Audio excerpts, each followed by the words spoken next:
Now, what are the challenges? As a civil servant, there are different challenges in different ways. पहले सबसे पहले challenge शुरू होता है मन का, डिसोनेंस, राइट? कि हर चीज को आप उस इंटेग्रिटी से, उसी पर्सपेक्टिव से जैसे आपसे एक्सपेक्ट किया जाता है, पॉसिबल नहीं है, ठीक है? Since you are also human, you carry a thought, आपके पास भी वो विल है, ठीक है? एक सवाल था महाभारत में, व्हेन ऑल दैट वॉर सब खत्म हो गया, तो सारे लोग दुर्योधन के पास गए, दुर्योधन के पास गए शायद, यस, नहीं, नहीं, युधिष्ठिर के पास गए, sorry, I am sorry if I take the characters wrong. तो सारे लोग युधिष्ठिर के पास गए, उन्होंने उसको एक सवाल पूछा। सवाल क्या था कि इंसान और जानवर में क्या फर्क है ना? तो लाइक सब लोग जो हम एक्सपेक्ट कर रहे हैं धर्म, सब लोग ऐसे धर्मा ये वैल्यूज क्यों नहीं होल्ड करते? अगर सब कुछ गॉड करता है ना, तो सब लोग अच्छे क्यों नहीं है? ये शायद मैंने क्लास में बोला था भी, एक बार शायद डिस्कस भी किया था।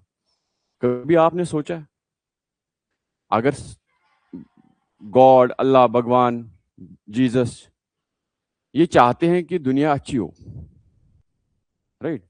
तो सारे लोग अच्छे क्यों नहीं है? उन्होंने तो दुनिया बनाई, वही मालिक है। We are all religious, we understand things. Why is not everybody having those good values, doing good work? दुनिया कितनी अच्छी होती? कभी सोचा ऐसा? सोचा है आपने? क्या जवाब मिला कभी ऐसा सोचा अगर तो? कैसे? भगवान चाहते हैं कि सब अच्छा करें, अच्छे कर्मों को फल मिलता है।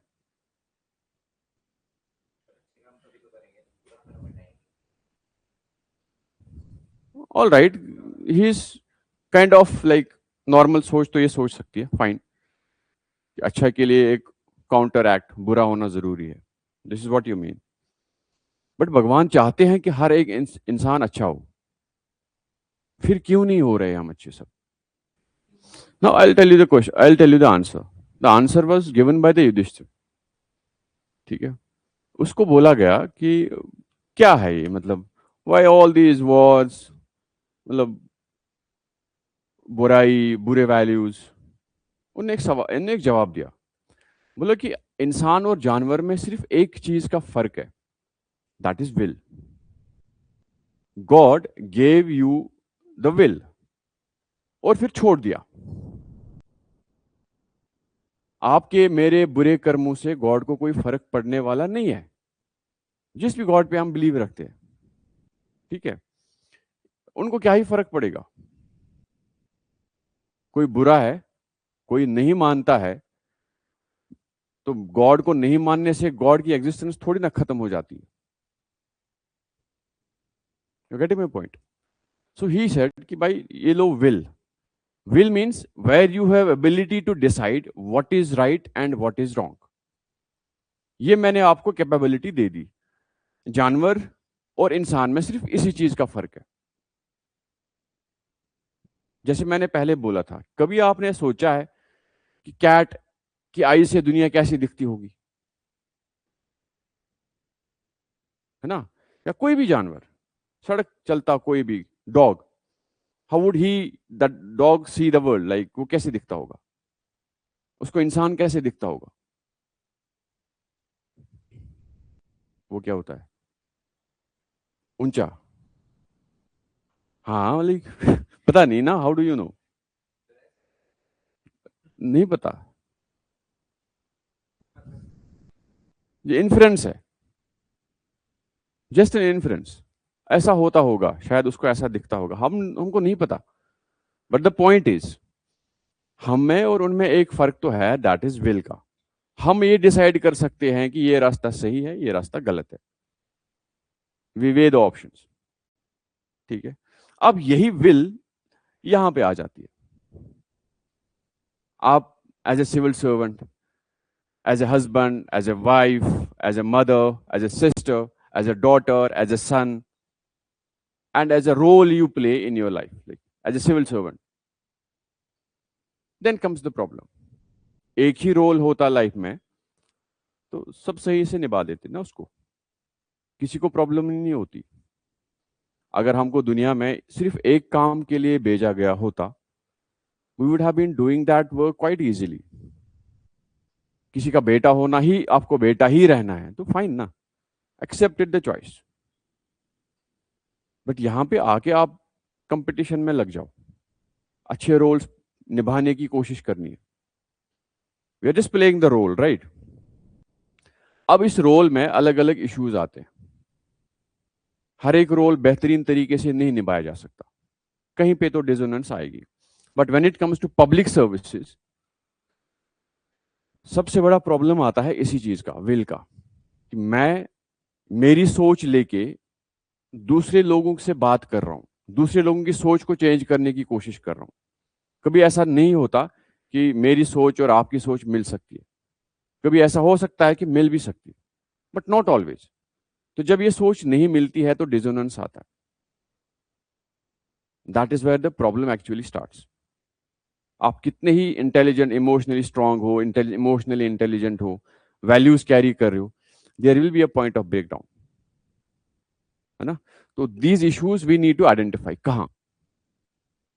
सबसे पहला, anonymity and reduced accountability. Bureaucratic anonymity can reduce motivation to take responsibility. आपको पता है कि मुझे कभी कैमरे पे, मुझे कभी सरकार, मुझे रिस्पॉन्सिबिलिटी है ही नहीं, मुझे काम करना है,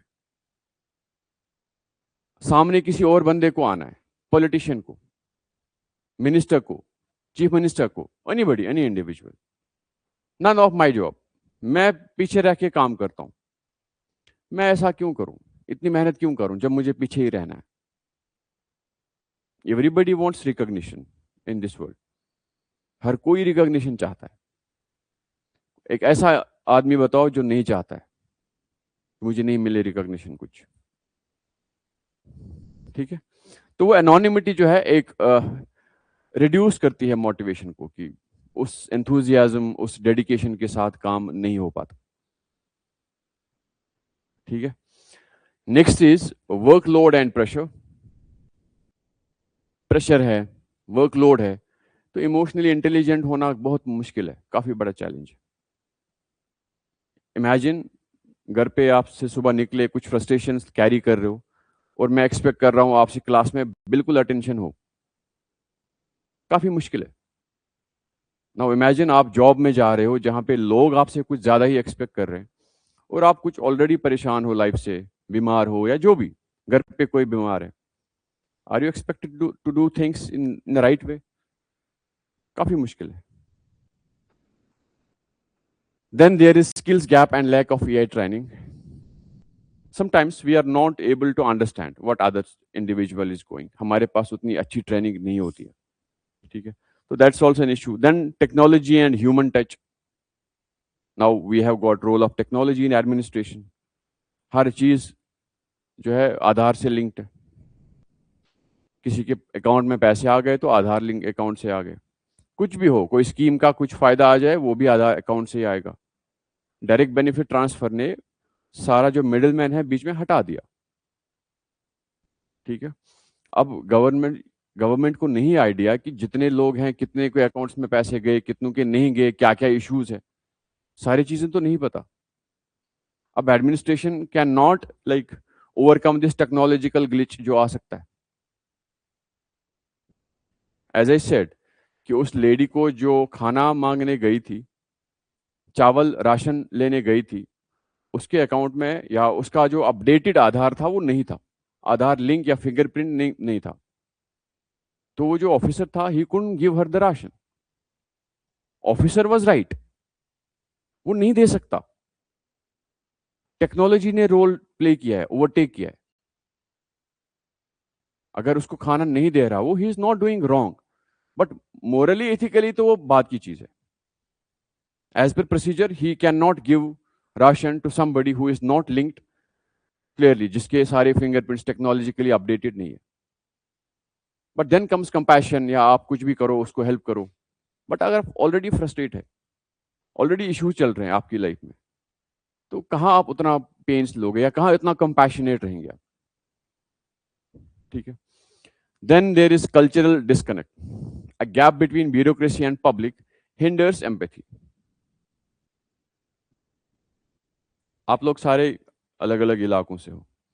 चंडीगढ़ में आप कब से रह रहे हो? लाइक आप कब से रह रहे हो? 6-7 months, 3 साल।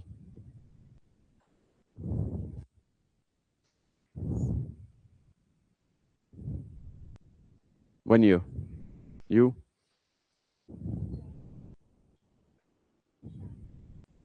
दो साल।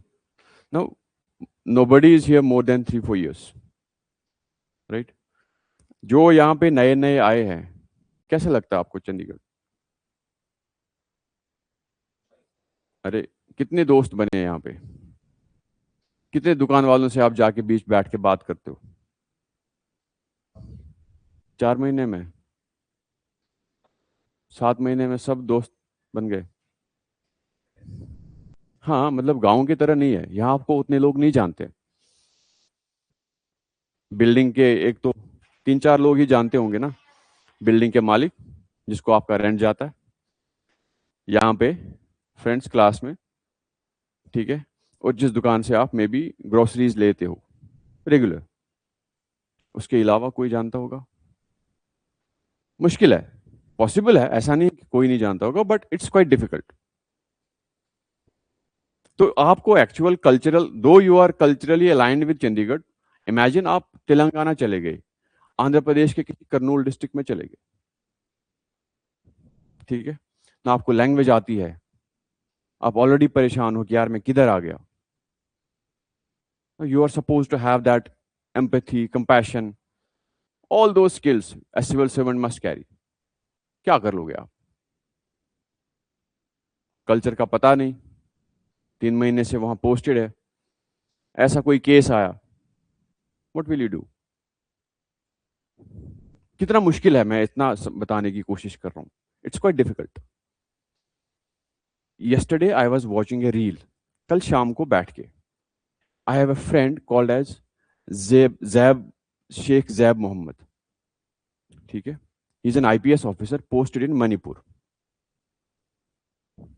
an SP of a district there. I saw him in the video and there were people उसको ना चिल्ला रहे हैं। Manipur is already having that volatile issue, तो he is posted there। तो ऑलरेडी वो बेचारा इतना, मतलब आई वाज, क्योंकि since I have been like, मैं उसको काफी करीब से देखा हूं, ठीक है, बहुत साल उसने बेचारे ने मेहनत की, काफी साल, बहुत टाइम उसने मेहनत की, ultimately he got the IPS।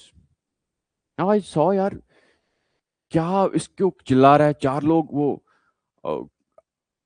Cookie tribe के या पता नहीं कहीं से तो थे, उस पर चिल्ला रहे हैं कि क्या हो रहा है या आपको यहाँ नहीं आना है। वो चुप बैठा है क्योंकि उसको इंग्लिश में बात कर रहा है, उसको वो लैंग्वेज नहीं आ रही है, तो उसको इंग्लिश में ही बात करनी पड़ रही है उससे। इंग्लिश में वो एम्पैथी से बात या वो उसको समझाना इज क्वाइट डिफिकल्ट, है ना। आप जो हिंदी में किसी को समझा सकते हो, इंग्लिश में उस तरीके से उतने कंफर्टेबल नहीं होंगे आप। जो इमोशंस आप अपने वर्ड्स में ला सकते हो, इंटेंसिटी जो ला सकते हो, इंग्लिश वाले लैंग्वेज में नहीं ला सकते। तो वो उसको नहीं समझा पा रहा ना, वो अपोजिट बंदा जो उस पर चिल्ला रहा है उसको समझा पा रहा। So this problems, this disconnect जब होगा तो again there can be issues. ये मैं आपको लाइव एग्जांपल बता रहा हूँ, कल शाम को मैंने देखा। I was surprised by seeing him. मैं बोला यार बेचारा फंस गया कहीं पे, ठीक है। Now how to develop personal life में, पर्सनल लाइफ में इमोशनल इंटेलिजेंस को कैसे डेवलप किया जाता है, ठीक है।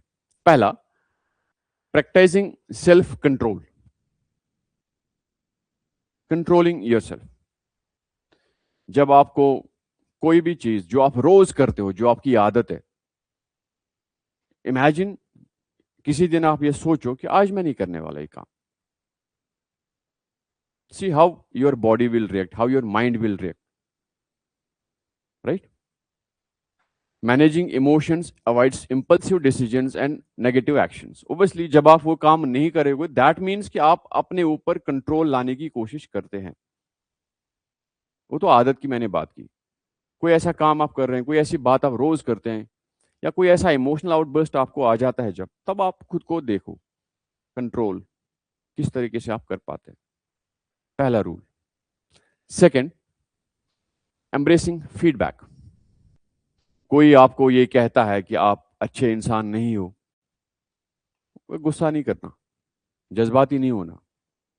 कोई आपको क्रिटिसाइज करता है कि you are wrong at this point of time, आप ये अच्छे नहीं कर रहे हो, ये अच्छा नहीं कर रहे हो, take it, that is your feedback. उसमें गुस्सा, उसमें जज्बाती होना अच्छी बात नहीं है। ये पर्सनल लाइफ की बात कर रहा हूं मैं। Being open to criticism fosters patience. Then self reflection. आप खुद को देखो, जैसे मैंने कल कहा कि अपने आप को ऑब्जर्व करो, बाहर रख के खुद को कि मैं क्या हूं। ठीक है? यू विल अंडरस्टैंड कहां कहां पे इश्यूज हैं। Considering consequences. कोई भी काम, कोई भी एक्शन, कोई भी इमोशन बाहर लाने से पहले उसको इवेल्युएट करते हैं कि इसके कॉन्सिक्वेंसेस क्या हो सकते हैं। Right? Then sharpening observation skills. Observation is the best skill you can carry without another person noticing it. आप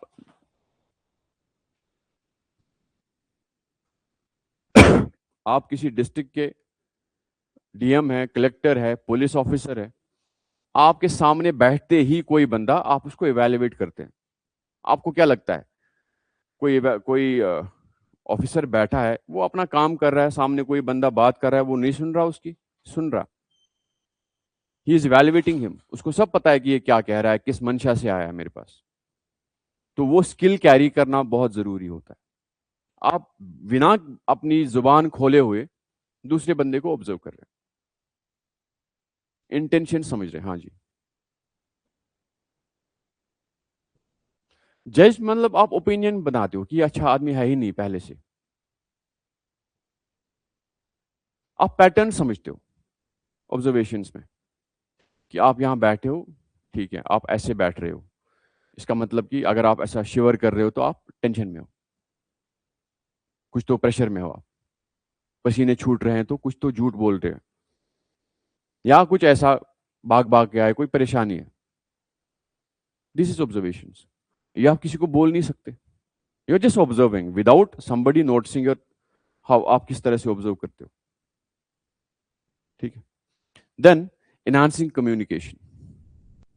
आप अपनी बात किस तरह से रख रहे हैं। मैं ऐसा ही हूं, ये सब नहीं चलता है।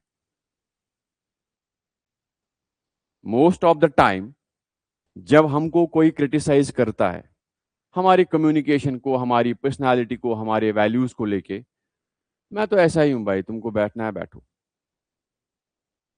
That is not something called as emotional intelligence. If you are taking it, understanding it, applying it in your life, that will matter at the end. मैं ऐसा ही हूं इज नॉट समथिंग, वो एक रिडंडेंट थॉट है। चल सकता है अगर आप कहीं पे प्रोफेसर होंगे या आप कुछ काम कर रहे हैं जहां पे आपको किसी के साथ कोई लेना देना ही नहीं है, फिर आप जैसे मर्जी रहो। बट अगर आपको अपनी पर्सनैलिटी को इन्हांस करना है, आपको अपनी जुबान, पेशेंस, हर एक चीज कंट्रोल में रखनी बहुत जरूरी है, अपने इमोशंस को भी, to evolve as a better human being. ठीक है? देन सिविल सर्वेंट्स में कैसे आ रही है, अब क्या कर रहे हैं? ट्रेनिंग चलती है सेल्फ अवेयरनेस की। There are camps, trainings, psychologist जाते हैं लबासना, ट्रेनिंग देते हैं उनको कि भाई कैसे सेल्फ अवेयर होना है। ठीक है? Empathy building exercise, role playing, सारी चीजें लबासना में सब कुछ होता है। वहां ड्रामा स्कूल्स है, सब कुछ कराते हैं, एक एक रोल प्ले कराते हैं ताकि वो इमोशंस बाहर आ जाए। एक्टर्स, मैंने इससे पहले भी एग्जाम्पल दी थी They are the most emotionally sensitive people around us. They understand each and every emotion out there. मैं बता रहा हूं आपको. They are being paid, but they actually do the most difficult job ever on the earth. ठीक है. अब कैसे, imagine आप शीशे के सामने कभी खड़े हो गए हैं. शीशे के सामने खड़े हो जाओ. This is what we use to do in interview training, कि इंटरव्यू को किस तरह से आप प्रेजेंट करते हो खुद को. तो शीशे के सामने खड़े होके हम बात कर रहे हैं, और कभी देखो आप किस तरह से बात कर रहे हो. आपको खुद का नहीं पता होता है हमारा. मैं आपको नहीं कह रहा हूं, सब मतलब ओवरऑल जो commoners, we don't know how we are talking. मैं कैसा हूं, मैं कैसा दिखता हूं जब मैं बात करता हूं, मैं कैसा प्रेजेंट कर रहा हूं खुद को. राइट. But actors no. वो ये भी जानते हैं कि वो जिसका कैरेक्टर प्ले कर रहा है वो कैसा दिखता होगा, not just self. Get me point. कोई बहुत अच्छा इंसान है, वो मर्डरर का कैरेक्टर निभा रहा है, तो वो मर्डर करते करते क्या इमोशंस निकल सकते हैं उस मर्डरर के, उसको पता है. He is completely aware of them. Getting my point. तो दैट इज वेरी इंपॉर्टेंट. ये काफी मदद करता है अगर आप शीशे के सामने खड़े होके अपने आप को ऑब्जर्व करो.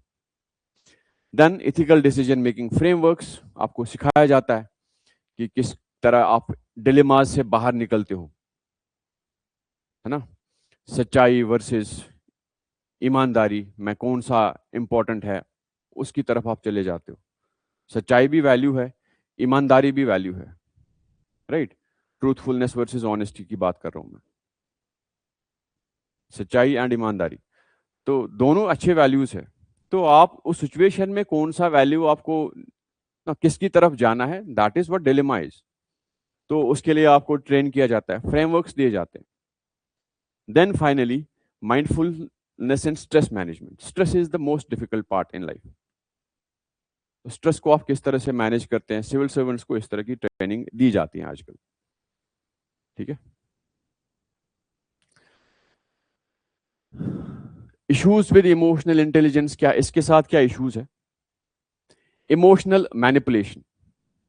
Sometimes without noticing self we are manipulating others. हमको नहीं पता चलता. देर आर चांसेस कि इससे किसी दूसरे का इमोशनल मैनिपुलेशन हो सकता है. भाई कोई मेरे पास रोते रोते आया, साहब मेरे साथ गलत हो गया, मैं उसको बोल नहीं पहले तो चुप कर. जबरदस्ती में उसको चुप करा रहा हूं, ये जानते कि ये इस बेचारे के साथ बहुत कुछ हो रहा है, इसको रोने दे. क्या होगा कि अगर वो 5 मिनट और रोया, मैं रोने दे दिया भाई, चिल्ला गला फाड़ फाड़ के. तो we just try to suppress those emotions which he is carrying. तो कहीं ना कहीं इसमें इमोशनल मैनिपुलेशन का फैक्टर बीच में कभी आ सकता है. There is a possibility. Next is inauthenticity. Focusing solely on outward display of EI can lead to inauthentic interactions. बड़ा ही मैकेनिकल हो जाता है. हम इमोशंस को ऑब्जेक्टिवली देखने की कोशिश करते हैं. तो कोई रो रहा है, भाई ये क्यों रो रहा होगा. कभी कभार रीजंस नहीं होते. इट्स नॉट हर एक इमोशन के पीछे कोई रीजन होगा. क्या पता हमने गलत इंटरप्रेट किया, है ना. कोई रो रहा है, जरूरी नहीं है कि उसके साथ कोई बुरा ही हो गया होगा. कभी खुशी में भी रोता है इंसान, है ना. तो अब खुशी और गम वाले रोने में हम फर्क नहीं कर पा रहा हूं, तो मैं गलत या इमोशनल अंडरस्टैंडिंग कैरी कर सकता हूं, है ना. तो इन ऑथेंटिसिटी का प्रॉब्लम आता है. Then emotional labour burden. तो अब लोगों के इमोशंस देखो, ये काम है, अब एक एक्स्ट्रा बर्डन आ जाता है आपकी लाइफ में. अपने का तो पता नहीं, अपना इतना मुश्किल होता है लोगों के इमोशंस देखो, वो क्या सोच रहा है, उस पर क्या गुजर रही है. इट्स क्वाइट डिफिकल्ट, एक एक्स्ट्रा काम. And then privacy concerns. कोई नहीं बताना चाहता है कि क्या प्रॉब्लम है. नहीं बोल सकता हर एक इंसान उस पर क्या गुजर रही है. बहुत सारी चीजें होती है. तो फिर उसकी प्राइवेसी में जबरदस्ती घुसना। These are all the issues when it comes to AI. ठीक है, मैंने बोला था आपको कि imagine an air hostess whose father has recently died। तो अब उसने वापस अपना काम शुरू किया है, तो अब वो फ्लाइट में आई है, तो she is welcoming all the passengers with smile which she is not able to carry herself. सोचा है कभी ऐसा कि she is not able to be she is not in a good frame of mind, क्योंकि उसके घर पे issue हुआ है, एक बड़ा ही इमोशनल प्रॉब्लम हुआ है उसके साथ, फादर नहीं रहे या कुछ दूसरा कुछ इमोशनल इशू हुआ है। Now she is suppose to welcome every passenger with a smile.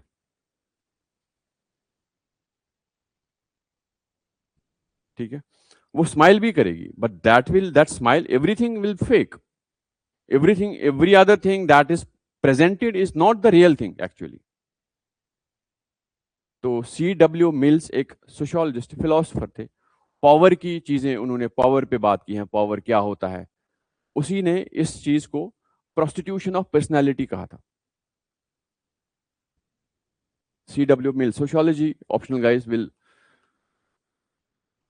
Understand कि उन्होंने क्या कहा था इसको। Now imagine the same thing and same happens with EI as well। ठीक है,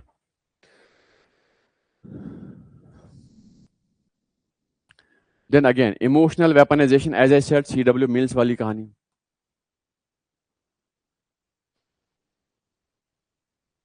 इमोशंस को वेपन बना के आप कोई भी काम करा सकते हो, या इमोशंस को फेक करके आपसे कोई काम लिया जा रहा हो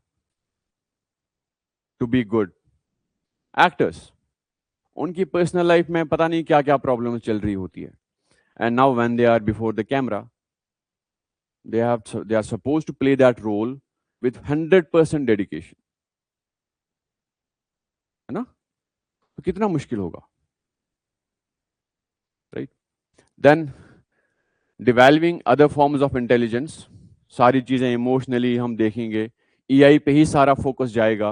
what about others, what about intelligence quotient, what about other things which are part of the personality? And then EI primarily focuses on interpersonal interactions, neglecting the emotional well-being of an individual themselves। ये दो लोगों के बीच की बात है, emotional intelligence. One is emotionally intelligent only when he is able to, एक तो खुद के इमोशंस और दूसरों के इमोशंस देख सकता। यहां पे दो लोग हैं, अकेला आदमी नहीं है। तो व्हाट इफ वो खुद के ही इमोशंस नहीं देख पाता है? Getting my point?